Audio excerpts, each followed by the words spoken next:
नमस्कार मंडळी, श्री स्वामी समर्थ. तर आज आपण जरा वेगळ्या पद्धतीने मेथीची भाजी करणार आहे.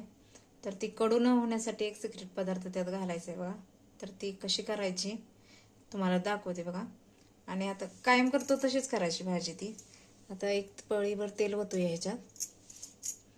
लसूण, मिरची, कोथिंबीर, शेंगदाण्याचं कूट किंवा डाळ घालायची. तुम्हाला कोणती डाळ भिजून घालायची ती घालायची.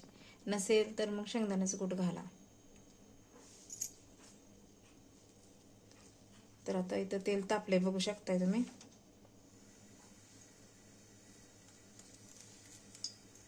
आता यात मिरची आणि लसूण घालूया.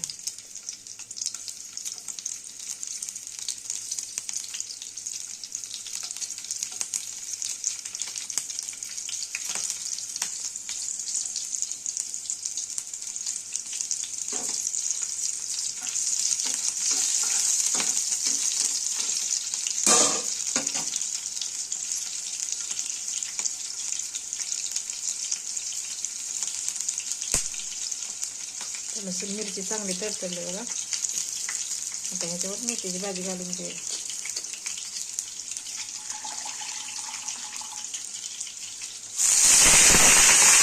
तर मेथीची भाजी चांगली स्वच्छ धुवून घेतली 2-3 वेळा.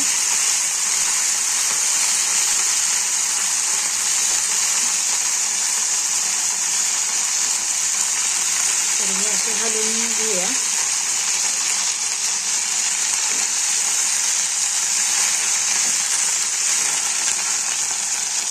तर बघू शकता हलवून घेतल्यानंतर भाजी आपली केवढी झाल्या. आता ह्याच्यात चवीनुसार मीठ घालूया.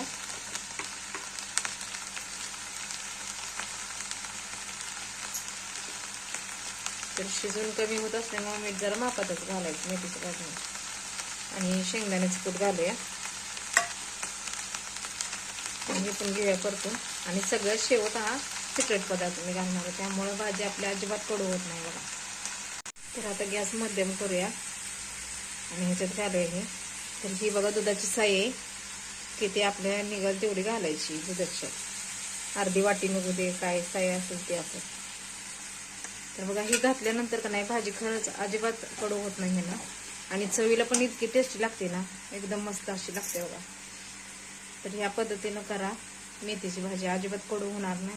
तर बघू शकताय झाली आता आपली मेथीची भाजी शिजत आल्या. आणि दुधाची साय म्हणलं तर 1 चमचाभर जरी असली तरी चालते, काय हरकत नाही. आणि ही मेथीची भाजी बघा बाजरीच्या भाकरीबरोबर लई छान लागते.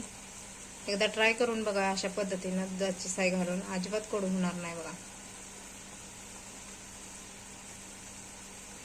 तर झाली आता आपली मेथीची भाजी. आणि मी झाकण झाकत नाही, म्हणजे भाजीचा कलर पिवळा पिवळा असा होतो म्हणून झाकत नाही. अशी हिरवी भाजी राहायची असली का नाही तर त्याच्यावर अजिबात झाकण झाकायचं नाही बघा.